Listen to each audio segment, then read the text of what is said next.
7 question से start करते हैं। Which of the following undesirable consequence may happen if one fails to manage its time effectively.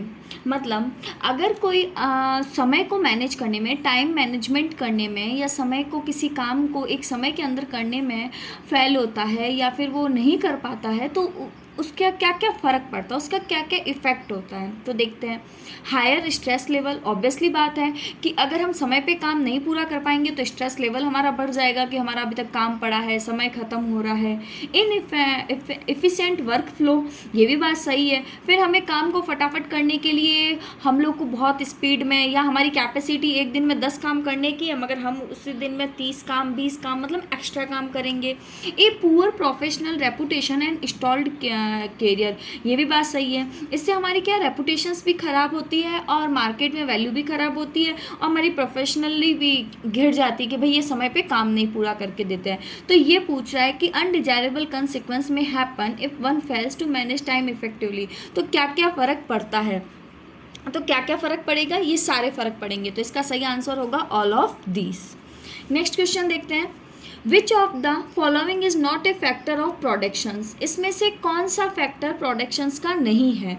तो factor क्या क्या है वो देखते हैं। लैंड, लैंड कहीं भी प्रोडक्शन मतलब जहाँ पे हम किसी चीज़ को बनाते हैं।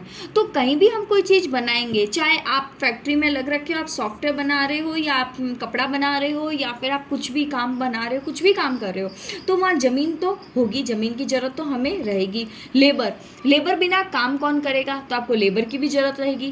कैपिटल की भी ज़रूरत रहेगी, मतलब आपको पैसे की भी नीड रहेगी, नहीं तो पैसा कौन लगाएगा। तो लैंड, लेबर, कैपिटल, ये सारी ज़रूरत रहेगी। तो ये पूछ रहा है नॉट ए फैक्टर, मतलब इसमें से कौन सा फैक्टर नहीं है। तो इसमें से क्या होगा, नन ऑफ दीज, कि इनमें से कोई नहीं, ये सारे तो फैक्टर्स हैं। और ये पूछ रहा है कि कौन सा आपके उत्पादक का कारण नहीं है या नॉट ए फैक्टर है।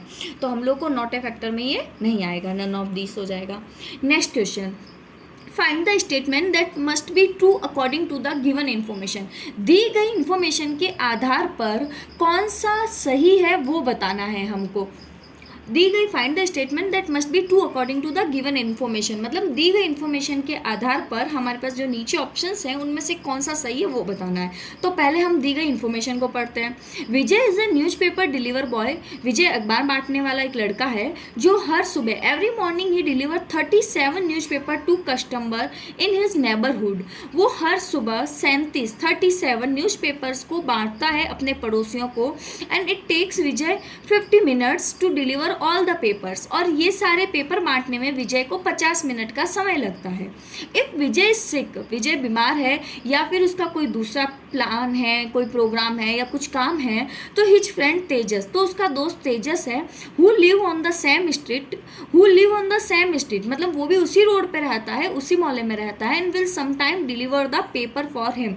तो वो तेजस, जो विजय का दोस्त तेजस है, वो क्या करता है, समटाइम पेपर को डिलीवर कर देता है उसके लिए, विजय के लिए तेजस पेपर डिलीवर कर देता है। तो ये तो हमारी इंफॉर्मेशन क्वेश्चन में गिवन है। अब हम देखते हैं ऑप्शंस क्या क्या है। Vijay and Tejas live in the same neighbourhood, बिल्कुल सही है। विजय और Tejas live in the same neighbourhood, मतलब विजय और तेजस एक ही पड़ोस में रहते हैं, बिल्कुल सही है। क्वेश्चन में दिया गया है who lives in the same street, मतलब वो पास में ही रहते हैं। जो एक विजय का फ्रेंड जो तेजस है, who live in the same street, मतलब पास में रहते हैं, तो ये तो सही हो गया, Vijay and Tejas live in the same neighbourhood. Next, it take Tejas more than 50 minute to deliver the newspaper. Tejas को 50 मिनट से अधिक समय लगेगा न्यूज़पेपर को डिलीवर करने में।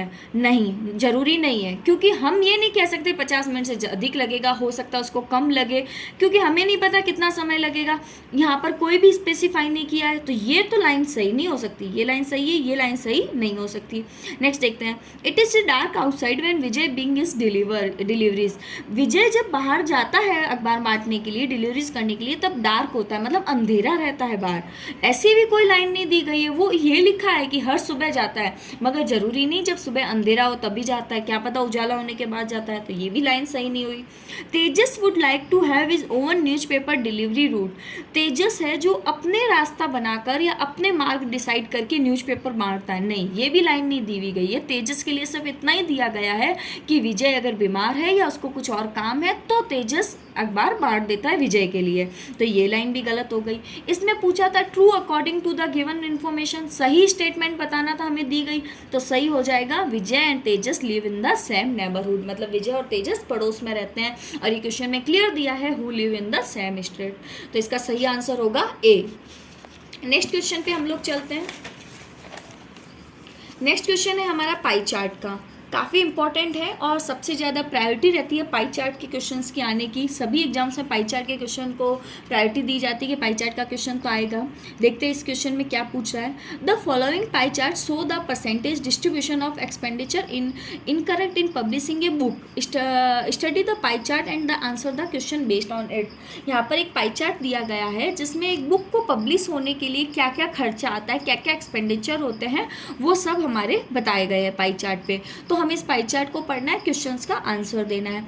क्वेश्चन क्या बोल रहा है, What is the central angle of the sector corresponding to the expenditure incorrect on binding? Very nice question। ये बोल रहा है कि इस पाई चार्ट के अंदर सेंट्रल एंगल, जो सेंटर का हमारा एंगल होता है, वो सेंट्रल एंगल का क्या होगा, किसके लिए, corresponding to the expenditure of binding, binding के लिए हमारा क्या होगा। यहाँ पे जो बाइंडिंग के परसेंटेज दिए हुए हैं, देखो पाई चार्ट के लिए एक मैं कंसेप्ट बताती हूँ। पाई चार्ट में हमारे को दो चीज़ दी रहती है। पाई चार्ट की जब भी बात होती है, एक तो बात होती है इसकी परसेंटेज में और एक बात होती है डिग्री में, कोण में। तो पाई चार्ट में दो चीज़ चलती है, एक डिग्री और एक कोण। अब इसमें हमें क्या दिया, तो पाई चार्ट में परसेंटेज में है क्वेश्चन, मगर पूछा क्या है, कोण। हमें पता है पाई चार्ट क्या एक सर्कल की तरह ही है, तो इसमें क्या होगा, एक सेंटर पॉइंट होगा। इस सेंटर पॉइंट में ये जैसे दे रहा है कि आपकी रॉयल्टी है 15%, आपका प्रिंटिंग और बाइंडिंग का है 20% और ये 25%, इस तरह दे रखा है हमें। तो ये बोल रहा है कि आपका सेंटर कोण, ये कोण पूछ रहा है, और यहाँ पर परसेंटेज में बाइंडिंग का दे रखा है। तो जब हमें पता है इस पॉइंट पे जाते हैं तो इसका कोण कितना होता है पूरा, अगर मैं इस सर्कल का पूरे का कोण पूछूंगी तो कितना होगा, 360 डिग्री, 360 डिग्री होगा। ये तो हमें पता है, एक सर्कल पे एक पॉइंट पे अगर मैं घूमती हूँ तो यहाँ 90, फिर यहाँ 180, फिर 270 और वापस 360, मतलब ये पूरा कोण होता है 360 का। अब ये बोल रहा है बाइंडिंग पे, तो यहाँ बाइंडिंग का प्रतिशत कितना दिया हुआ है, परसेंटेज दिया हुआ है 20%। कितना दिया हुआ है, 20%। हमें पहले बाइंडिंग का खर्चा निकालना है, तो प्रतिशत का मतलब हमें पता है बटा 100, मैंने ये प्रतिशत का चिन्ह हटा लिया, बटा 100। मुझे इसी वैल्यू का 360 डिग्री पे कोण निकालना है, क्योंकि उसने क्लियर पूछा है कि central angle to the sector corresponding to the expenditure on the binding, मतलब व्यय कितना होता है बाइंडिंग पे, उसका कोण निकालना है। तो कोण टोटल होता है 360 डिग्री, और हमें 360 डिग्री का 100 में 20 का जो हिस्सा है, क्योंकि बाइंडिंग पे तो 20% खर्च हो रहा है, तो 100 में जो 20 का हिस्सा है उतना ही हमें एंगल निकालना है। तो ये निकालने के लिए क्या करेंगे, 0 से 0 कटा, 0 से 0 कटा, यहाँ बचा 36 और यहाँ बचा 2, तो मतलब ये हो गया 72 डिग्री। तो इसका एंगल कितना होगा, 72 डिग्री। तो इसका सही आंसर हो जाएगा आपका ए, 72 डिग्री। नेक्स्ट क्वेश्चन, ये ध्यान रखना, जितने भी परसेंटेज पे हमें दे रखा हो उतना परसेंटेज लेके उसके एंगल से मल्टीप्लाई कर देंगे तो वो उसका एंगल ले लेंगे। और एंगल पे हमने 360 इसलिए दिया है क्योंकि एक पॉइंट पे एंगल 360 होता है और प्रतिशत हमेशा 100 होता है। अगर हम इस सर्कल पे पूरे पे अगर एंगल दिया रहता और प्रतिशत पूछता तो हम इंटू 100 करते, क्योंकि 100% में ये डिवाइड होते हैं। नेक्स्ट क्वेश्चन देखते हैं, when it is the worst time to break into a group discussion. Group discussion को ब्रेक करने का सबसे खराब, वर्स्ट मीन्स खराब समय कौन सा होता है ग्रुप डिस्कशन को ब्रेक करने का, तो ग्रुप डिस्कशन को ब्रेक करने का सबसे खराब समय होता है, देखते हैं, when 2 or 3 people are talking simultaneously. बिल्कुल सही बात है, अगर 2-3 जने एक साथ बोल रहे हैं और फिर हम ग्रुप डिस्कशन में और बोलने लग जाएं तो क्या किसी की बात सुनाई देगी, तो ये तो सबसे ही खराब टाइम हो गया। नेक्स्ट देखते हैं, व्हेन एवरीवन इज साइलेंट, जब सब चुप हैं और फिर आप बोल रहे हो तो वो सबसे बेस्ट टाइम होगा, न कि वर्स्ट टाइम होगा। ये बेस्ट टाइम पूछता तो ये हो जाता when everyone is silent. When one person is talking, जब एक बात जना बोल रहा है तो आपको बीच में बात भी नहीं काटनी चाहिए, तो ये भी नहीं हो सकता। ये भी एक, आपको एक पर्सन बोल रहा है तो दूसरा पर्सन उस बात को जवाब देगा या कंटिन्यू करेगा, तो ये भी आपका ग्रुप डिस्कशन में बोलने का, ब्रेक करने का वर्स्ट टाइम नहीं होगा। When there is a less time left, जब लेस टाइम लेफ्ट होता है तो ठीक है हमें बोलना चाहिए, मगर वर्स्ट टाइम कब होता है? जब हम लोग गलत समय बोलते हैं। वो गलत समय हो गया टॉकिंग साइमल्टेनियसली, मतलब जब 2 या 3 व्यक्ति एक साथ बात कर रहे हो तो वो वर्स्ट टाइम कहलाएगा किसी ग्रुप डिस्कशन का, क्योंकि ग्रुप डिस्कशन में एक साथ सब बोलोगे तो वो आपका वेस्ट चला जाएगा। Next question, full form of GATE. GATE की फुल फॉर्म क्या होती है? तो ये गेट की फुल फॉर्म होती है general agreement on tariffs and trades. General agreement जो होते हैं टैरिफ्स और ट्रेड्स, टैरिफ्स एंड ट्रेड्स पे, वो होती है गेट की फुल फॉर्म। टैरिफ्स मतलब क्या क्या हमने दर लगाई है, रेट लगाई है, तो वो कहलाती है हमारी टैरिफ्स कहलाती है। ट्रेड के ऊपर जो हमारी टैरिफ्स कह सकते हैं कि दर सूची, मतलब इस सामान के ऊपर इतना इतना 50 लगा है, तो वो जो रेट होती है उनको बोलते हैं गेट। ये फुल फॉर्म है, आपको ये याद करनी पड़ेगी, तो इसका सही आंसर हो जाएगा ए। नेक्स्ट क्वेश्चन देखते हैं। If the sum of measures of two angles of a triangle is 135 degree, then what is the measure of third angle? मतलब ये बोल रहा है कि यदि एक त्रिभुज के 2 कोणों का माप का योग 135 डिग्री है तो तीसरे कोण का माप क्या होगा? तो अब देखो, त्रिभुज की बात कर रहे हैं, इसने त्रिभुज में 3 कोण होते हैं, ये तो हमको सबको पता है, ये और ये। अब 3 कोण हैं, जैसे x, y और z ले लिया मैंने। ये बोल रहा है x + y + z बराबर, ये बोल रहा है कि नहीं 2 कोणों का योग। कितने कोण का योग? 2 कोणों का माप 135 डिग्री है। मैं ये मान लेती हूँ x और y का योग कितना है? 135, 135 डिग्री प्लस z है। तो हमें ये ध्यान है कि त्रिभुज के तीनों कोणों का योग कितना होता है? त्रिभुज के तीनों कोणों का योग होता है 180 डिग्री। 180 डिग्री फिक्स है। त्रिभुज के तीनों कोणों का योग 180 डिग्री होता है। आप ये बात याद रख लेना, ये याद रखने लायक की चीज़ होती है। तो त्रिभुज के तीनों कोणों का योग है 180 डिग्री। हमारे पास 2 कोणों का योग तो पता पड़ गया 135 डिग्री, और उसके बाद में प्लस जेड। तो अब ये प्लस में है तो इधर जाएगा तो माइनस में हो जाएगा, तो ये 180 - 135 डिग्री हो जाएगा। तो ये कितना हो जाएगा? 45 डिग्री। तो इसका सही आंसर कितना हो जाएगा? 45 डिग्री। तो तीसरे कोण का माप क्या हो गया? जेड का माप 45 डिग्री। ठीक है, नेक्स्ट क्वेश्चन देखते हैं। If the perimeter of rectangle field is 100 metre and the length is 35 metre, then find the measure of it breadth. देखो, इस क्वेश्चन को समझाती हूँ। ये बोल रहा है कि एक कोई रेक्टेंगल है, इसके आपके रेक्टेंगल का क्या है? 100 मीटर। पेरीमीटर मैंने पहले भी 2 क्वेश्चन ऐसे आ चुके हैं, तो आप एकदम अच्छे से तैयार कर लेना, क्योंकि हो सकता है इस क्वेश्चन के आने के चांसेस ज़्यादा है। तो पेरीमीटर का मतलब क्या होता है? ऊपरी माप। मैंने आपको एक लाइन बताई थी, ऊपरी माप। ऊपरी माप का मतलब आप इस बिंदु से खड़े हुए हो और यहाँ से चलते हुए जब यहाँ पर पहुँच रहे हो, तो ये क्या कहलाएगा? आपका पेरीमीटर। ये आपका इसका पेरीमीटर कहलाएगा। तो अगर पेरीमीटर की जो लंबाई है, ये बोल रहा है 100 मीटर है। कितनी है? 100 मीटर है। ओके, और in its length of 35 metre, और इसकी लंबाई है, जो लेंथ है वो कितनी है? 35 मीटर। तो बताओ इसकी चौड़ाई कितनी है, ब्रेथ कितनी है? तो अब देखो, ये 35 है और हमसे ये चौड़ाई, ये लंबाई ले ली मैंने, तो ये क्या हो जाएगी? चौड़ाई हो जाएगी, LNB। तो ये चौड़ाई पूछ रहा है, तो चौड़ाई क्या है हमें पता नहीं, तो हमने क्या माना? x।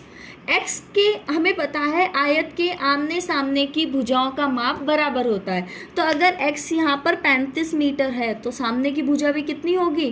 35 मीटर होगी। और अगर ये भुजा x है तो ये भुजा भी कितनी होगी? x होगी। अब देखो, इस क्वेश्चन को हम अगर सॉल्व करें तो कैसे होगा हमारा? एक आयत ले लिया हमने जिसकी लंबाई है 35 मीटर, ये लेंथ को बता रहा है, ये ब्रेथ को बता रहा है, मतलब चौड़ाई को बता रहा है। आमने सामने की भुजाएं समान होती है, तो ये भी 35 मीटर हो गया। इसकी चौड़ाई x है तो इसकी भी चौड़ाई क्या होगी? x होगी। आमने सामने की भुजाएं समान होती है। और पेरीमीटर, ऊपरी माप, ऊपरी माप कितना बोल रहा है? ये 100 मीटर का बोल रहा है। तो बताओ कि इसकी चौड़ाई कितनी है? हमें चौड़ाई निकालनी है। तो मैं इनको नाम दे दूँ A, B, C, D। ए से मैं B पे आ रही हूँ, AB + BC plus CD plus DA बराबर कितने हैं 100। अब AB का मान कितना है x, ओके रख लिया। BC का मान कितना है 35 प्लस CD का मान कितना है x प्लस DA का मान कितना है 35 बराबर कितने का हो जाएगा 100 के। अब ये पूछ रहा है कि हमें x निकालना है, किसी की एक की चौड़ाई बतानी है। ये मैं 35 और 35 दोनों नंबर है तो इनको सीधा जोड़ लूँ 70 और x को जोड़ूंगी तो कितने 2x हैं, 1 और 2 तो 2x हो गए बराबर कितने हैं 100 के। प्लस में है उधर जाएगा तो माइनस में हो जाएगा 100 माइनस 70 बराबर 30 हो गया, 2x हो गए। अब हमें पता है ये गुणा में इसके साथ में तो यहाँ भाग में चला जाएगा तो 30/2 तो यहाँ कितना हो जाएगी वैल्यू 15। तो x की वैल्यू कितनी आ रही है 15, तो यहाँ मैं x बराबर 15 मीटर रख दूँ तो मेरे को चौड़ाई मिल गई। x की चौड़ाई कितनी हो गई 15 मीटर। तो यहाँ पे इसका सही आंसर कितना हो जाएगा 15 मीटर। क्लियर है। Next question, marathon is to race as hibernation is to. अगर मैराथन का संबंध रेस से है तो हाइब्रेनेशन का संबंध किससे होगा? हाइब्रेनेशन का संबंध होता है नींद से, स्लिप से। तो इसका सही आंसर होगा आपका स्लिप। तो गाइज इसके साथ में हमने आज सॉफ्ट स्किल के 75 क्वेश्चंस कंप्लीट कर लिए हैं, जिसमें हमारे पास में लेवल 1 और लेवल 2 के क्वेश्चंस कंप्लीट कर चुके हैं। अब मैं आपको इनके बाद में कुछ और सॉफ्ट स्किल के अच्छे क्वेश्चंस करवाने वाली हूँ जो भी एग्जाम्स में आए हुए हैं। कई बार हमारे एग्जाम्स में इनके अलावा जो एक्स्ट्रा क्वेश्चंस आते हैं वो भी मेरे पास में कलेक्शन है और मैं आपको वो क्वेश्चन करवाने वाली हूँ कुछ टाइम में। तो अगर आपको ये वीडियोस अच्छे लगते हैं तो प्लीज़ इनको लाइक करें, कमेंट करें और सब्सक्राइब कर लें चैनल को। जब आप सब्सक्राइब करते हैं तो उसके पास में नोटिफिकेशन का बटन आता है तो उस पर ऑल पे क्लिक कर दें, तो आपको जितने भी मैं वीडियोस डालूंगी तो आपको इन्फॉर्मेशन मिल जाएगी। और शेयर भी करें अपने फ्रेंड्स के साथ में। और आपको बहुत ही जल्दी अब CSA के भी वीडियो मिलने वाले हैं और ट्रेनिंग मैथोलॉजी के भी वीडियोस मिलने वाले हैं। Thank you guys, bye bye.